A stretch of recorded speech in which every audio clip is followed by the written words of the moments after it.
Recently Debolina নন্দীর লাইভটা আমরা সবাই দেখেছি, অনেকেই রিলেটও করতে পারছি। বছর দুয়েক আগে একটা সেমিনারে আমার দিদির সাথে আলাপ হয়েছে। ভীষণ মিষ্টি গানের গলা, আমরা সবাই জানি, কিন্তু এত ওয়েল সেটেলড হয়েও এরকম সিচুয়েশন ফেস করতে হচ্ছে কেন, সেটাই হলো বড় কথা। কিছুদিন আগে আমি একটা ভিডিওতে শুনেছিলাম যে আজকালকার দিনে নাকি বিয়েটা বড্ড বেশি মেকি হয়ে গেছে, তাই নাকি বিয়ে টিকছে না। বাট এটা একটা ভুল কথা। আসলে মেয়েরা নিজেদের অধিকার সম্পর্কে অ্যাওয়্যার হয়ে গিয়েছে। আসলে মেয়েরা ইন্ডিপেন্ডেন্ট হয়ে গিয়েছে। আসলে মেয়েরা আর নিজেদের সেলফ রেসপেক্ট করতে শিখে গেছে। তাই হয়তো নিজেদের প্রাপ্যটুকু না পেলে সে পিছিয়ে আসতে সক্ষম হয়েছে। সেটাই আমাদের পিতৃতান্ত্রিক সমাজ নিতে পারছে না।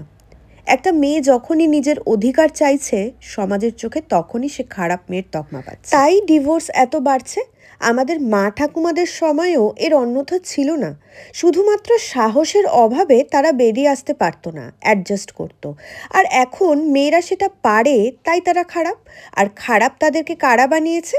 আমাদের এই পিতৃতান্ত্রিক সমাজ। তবে অবশ্যই আমাদের হাতের যেমন 5টা আঙুল সমান নয়, সেরকম সমাজের মানুষেরাও সবাই সমান নয়। তাই আমি সবাইকে একটাই কথা সাজেস্ট করব, তোমরা নিজের পায়ে দাঁড়াও, নিজের কাজ করো, নিজের ওপর ফোকাস। কারণ আমাদের প্রিয় মানুষ যাকে আমরা ভালোবাসি, একটা সময় যদি তারা আমাদেরকে ছেড়েও যায়, এই কাজ কিন্তু আমাদেরকে ছেড়ে যাবে না। দেবলীনাদির সুস্থতা কামনা করি। দেখা হচ্ছে খুব তাড়াতাড়ি।